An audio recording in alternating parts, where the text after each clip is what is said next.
আসসালামু আলাইকুম, welcome back to my channel রান্নার সন্ধানে।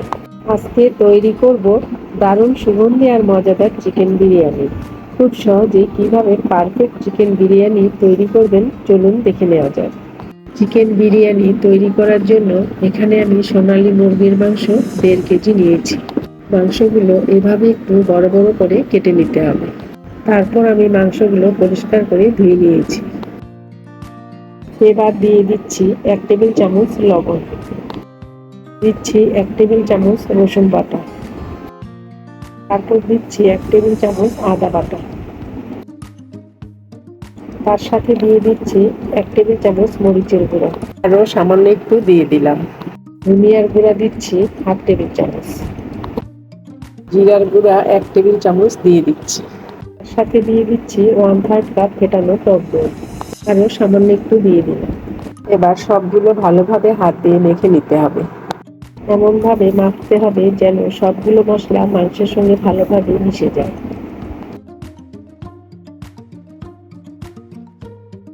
আমার মাংসগুলো মেখে নেওয়া হয়ে গেল। এখন ঢাকনা দিয়ে 30 মিনিটের জন্য রেখে দিচ্ছি। এদিকে চুলায় পাত্র বসিয়ে দিয়ে দিচ্ছি পরিমাণ মতো সয়াবিন তেল।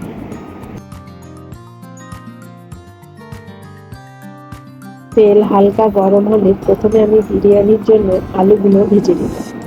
আমি আগে থেকে লবণ ও মরিচের গুঁড়া দিয়ে মেখে রেখেছিলাম। এবার আলুগুলো তেলে ছেড়ে দিয়ে নেড়ে চেড়ে ভেজে নিচ্ছি। আলুগুলো একটু সিদ্ধ করে নিব, তার জন্য ঢাকনা দিয়ে দিচ্ছি। কিছুক্ষণ পর ঢাকনা তুলে আবারও আলুগুলো নেড়ে চেড়ে লাল লাল করে ভেজে নিচ্ছি। বিরিয়ানির মধ্যে আলু দিলে খেতে অনেক ভালো লাগে। আমার আলুগুলো ভেজে নেওয়া হয়ে গেছে, এখন তুলে নিচ্ছি। এবার ওই তেলের মধ্যে গোটা মশলাগুলো ভেজে নেব।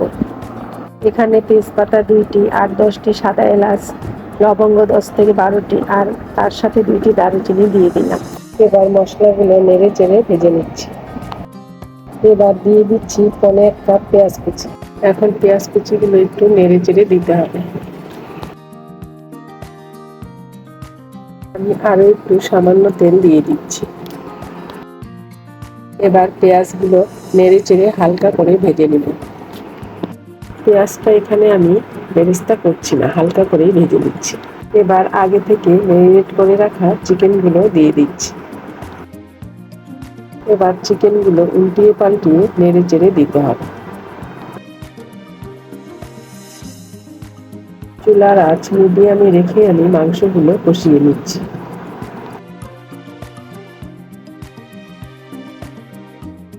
এখন দিয়ে দিচ্ছি 3 টেবিল চামচ প্যাকেটের বিরিয়ানি মশলা। এবার মশলাগুলো নেড়ে চেড়ে মাংসের সঙ্গে মিশিয়ে নিচ্ছি।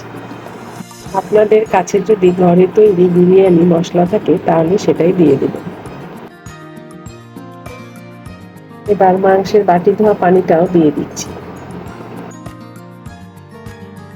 এখন একটু নেড়ে চেড়ে দিচ্ছি। এই পানিতেই মাংসগুলো পুরোপুরি সিদ্ধ হয়ে যাবে। এবার ঢাকনা দিয়ে দিচ্ছি। কিছুক্ষণ পর ঢাকনা তুলে মাংসগুলো নেড়ে চেড়ে দিতে হবে। মাংসগুলো পুরোপুরি সিদ্ধ হয়ে গেছে, এখন নেড়ে চেড়ে দিচ্ছি। মাংসের পানিটা কিছুটা শুকিয়ে আসলে আমি মাংসগুলো তুলে নেব। মাংসগুলো এখন একটা বাটিতে তুলে নিচ্ছি।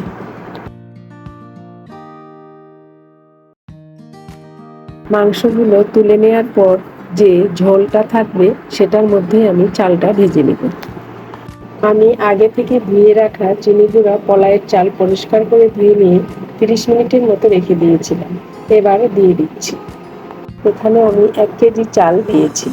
এখন ভালোভাবে উল্টিয়ে পাল্টিয়ে নেড়ে চেড়ে দিতে হবে। চুলার আঁচ মিডিয়ামে রেখে আমি চালটা ভেজে নিচ্ছি।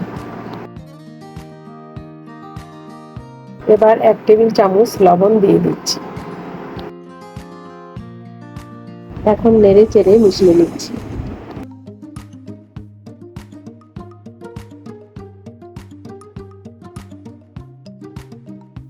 চালটা খুব ভালোভাবে ভেজে নিতে হবে। চাল থেকে যখন সনসন শব্দ বের হবে তখন বুঝবেন চাল ভেজে নেওয়া হয়ে গেছে। এবার আগে থেকে ফুটিয়ে রাখা গরম পানি ঢেলে দিচ্ছি। আমি এখানে 1 কেজি চালের জন্য 2 লিটার পানি দিয়েছি। এবার খুব ভালোভাবে নেড়েচেড়ে দিতে হবে। এ সময় চুলার আঁচ হাইতে রাখতে হবে। এখন 8 থেকে 10টির মতো কাঁচামরিচ দিয়ে দিচ্ছি। এবার ঢাকনা দিয়ে দিচ্ছি। কিছুক্ষণ পর ঢাকনা তুলে উল্টিয়ে পাল্টিয়ে দিতে হবে।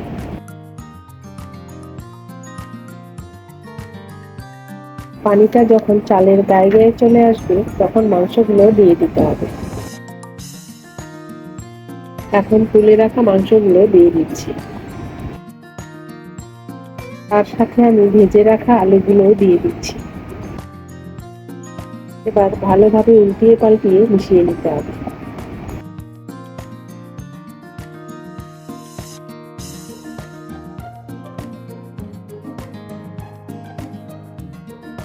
তারপর ঢাকনা দিয়ে লো আঁচে 10 মিনিট রেখে দিচ্ছি।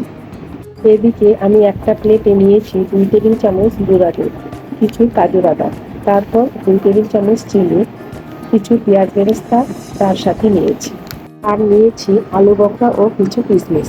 এবার সবগুলো ভালোভাবে একসঙ্গে মিশিয়ে নিচ্ছি। মেশানো হয়ে গেলে এক সাইডে রেখে দিচ্ছি। কিছুক্ষণ পর ঢাকনা তুলে নিচের ভাত উপরে আর উপরের ভাত নিচে করে দিতে হবে। তাহলে সবগুলো ভাত সমানভাবে সিদ্ধ হয়ে যাবে।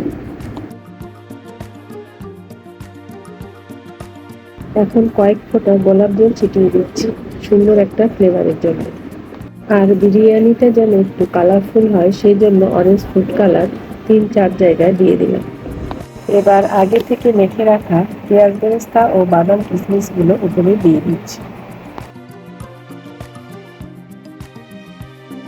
এখন ঢাকনা দিয়ে 5 মিনিট রেখে দিচ্ছি। 5 মিনিট পর ঢাকনা তুলে নেড়ে চেড়ে মিশিয়ে নিচ্ছি। দেখেই বোঝা যাচ্ছে বিরিয়ানিটা কতটা ঝরঝরে হয়েছে। আপনারা যারা নতুন রাঁধুনি আছেন তারা এভাবে একবার বাড়িতে ট্রাই করে দেখুন। এবার দিয়ে দিচ্ছি 2 টেবিল চামচ ঘি। এই ঘিটা অবশ্যই বিরিয়ানিতে দেওয়ার চেষ্টা করবেন, তাহলে বিরিয়ানির স্বাদ দ্বিগুণ বেড়ে যাবে। এখন হালকাভাবে নেড়ে চেড়ে মিশিয়ে নিচ্ছি। আমার রান্না শেষ, এখন চুলাটা অফ করে দেব। তৈরি হয়ে গেল আমার মজাদার চিকেন বিরিয়ানি। দেখেই বোঝা যাচ্ছে বিরিয়ানিটা কতটা ঝরঝরে হয়েছে। আশা করছি আজকের রেসিপি আপনাদের কাছে ভালো লাগবে। রেসিপি ভালো লাগলে অবশ্যই চ্যানেলটি সাবস্ক্রাইব করবেন এবং পাশে থাকা বেল আইকন অবশ্যই প্রেস করবেন। নোটিফিকেশন অবশ্যই অন করে রাখতে হবে, তাহলে ভিডিও ছাড়ার সঙ্গে সঙ্গে নোটিফিকেশন পেয়ে যাবেন। আজকের রেসিপি আপনাদের কাছে কেমন লেগেছে অবশ্যই কমেন্ট করে জানাবেন। আজকের মতো এখানে বিদায় নিচ্ছি। আল্লাহ হাফেজ।